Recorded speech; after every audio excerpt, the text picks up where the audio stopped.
وزیر قانون کا جو رد عمل تھا، یہ جاننا چاہوں گی حکومت کو کیا بات ستا رہی ہے عدلیہ کے کردار کے حوالے سے؟ بہت ساری چیزیں ستا رہی ہیں، لیکن ان دس اسپیسیفک کیس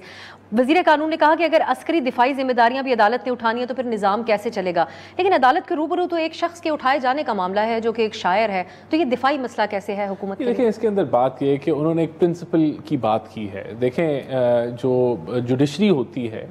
وہ اپنے جو اس کے جو ڈیسیجنز ہوتی ہیں وہ بولتی ہیں کہ کیا معاملہ ہے اور کیسے جا رہا ہے۔ جب آپ اس طرح کے ریمارکس دیتے ہیں جو کہ اداروں کے ساتھ منسلک ہوں اور اس سے پہلے ہی ایک ادارے کے اوپر ایک پروپیگنڈا مشین چل رہی ہو، تو آپ اس پروپیگنڈا کو پھر ایک طریقے سے فروغ دے رہے ہوتے ہیں۔ تو ان کا جو دیکھیں، یہ ہم نے پہلی دفعہ نہیں دیکھا، اس سے پہلے پی ایم ایل این کی اگر لیڈرشپ ہوتی تھی تو کسی کو سسلین مافیا کہہ دینا یا فلانے سے کمپیئر کر دینا، یہ ایکسٹرا جو ریمارکس ان کی ضرورت نہیں ہوتی۔ کوئی بھی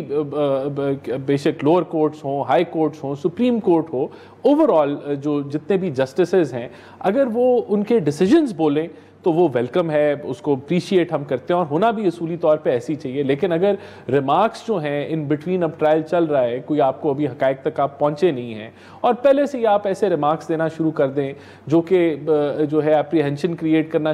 شروع کر دیں اداروں کے معاملے کے اوپر اور یا دیگر جماعتوں کے یا کسی لیڈرشپ کے اوپر، تو it is not good practice. تو انہوں نے جو بات کی لاء منسٹر نے، وہ اس پرائے کے اندر بات کی۔ لیکن ریمارکس کوئی حکم کا حصہ تو نہیں تھے، یہ رد عمل ان کی طرف سے۔ دیکھیں نا، اب وہ جو ریمارکس انہوں نے دیے، اب وہ ریزونیٹ میڈیا میں کس طریقے سے کریں گے؟ سر، عدلیہ کو یہ تو نہیں جج صاحبان کو کہا جا سکتا کہ آپ اس قسم کی بات کریں اور اس قسم کی نہ کریں۔ دیکھیں، پولیٹیکل سٹیٹمنٹس دینا تو عدلیہ کا کام نہیں ہے نا۔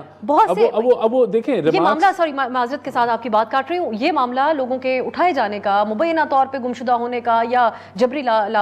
گمشدہ ہونے کا عدلیہ کے سامنے سالہ سال سے آ رہا ہے۔ اس قسم کے ریمارکس بھی آ رہے ہیں، حکومت کا رد عمل کی سمجھ نہیں آئی کیونکہ اس معاملے کو ایک مخصوص طرف ہی جوڑا جاتا ہے، وکٹمز کی طرف سے، ان کی فیملیز کی طرف سے۔ دیکھیں، بات یہ ہے کہ پہلی بات اگر کسی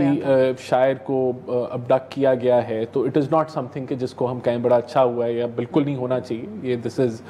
کنڈیمیبل۔ لیکن دیکھیں، ہمیں فیصلوں کے اوپر یہ کہ یہ کہاں سے ہوا ہے یا کیسے ہوا ہے، ہمیں یہ پہلے سے جو ہے یہ ازیوم نہیں کر لینی چاہیے یہ چیزیں۔ اس پوائنٹ آف ویو سے میرے خیال سے یہی ان کا مقصد تھا لاء منسٹر کا، جو انہوں نے بات کی کہ یہ ریمارکس جوڈیشری کو بھی اپنے مینڈیٹ کے اندر چلے اب یہ کس وجہ سے ازیوم کر بیٹھے اور ان کے شعر کیا تھے، مزید تو نہیں میں پڑھوں گی، کچھ حصہ آغاز میں پڑھ لیا تھا۔ ایک چیز اور کہتے ہیں رانا صاحب، اٹھا لینا، یہ اب اس کی ہسٹری ہے پاکستان میں، ہم سب اس کو بہت اچھے طریقے سے جانتے ہیں۔ یہ آپ نہیں سمجھتے کہ کاؤنٹر افیکٹو ہوتا ہے، اس کا فائدہ نہیں ہوتا؟ اگر کسی کی بات پسند نہ بھی آ رہی ہو ریاست کو تو اگر ایسا کیا جائے تو وہ زیادہ لائم لائٹ میں آ جاتا ہے۔ کاؤنٹر افیکٹو بالکل ہوتا ہے، لیکن ہمارے کیونکہ جو جوڈیشل سسٹم ہے اور اس کے اندر میں یہ نہیں کہتا صرف جوڈیشری، جو آپ کا پروسیکیوشن ہے، یہ پورا نظام اسٹارٹنگ فرام دا پولیس، وہ ایک انسٹیٹیوشنل فیلئر ہے اور وہاں جو ہے وہ جسٹس کی ڈیلیوری اتنی ڈیلیڈ ہے اور اس کے اندر اتنے لکوناز ہیں کہ لوگوں کو سزائیں نہیں ملتی۔ لیکن بالکل میں اس سے ایگری کروں گا کہ یہ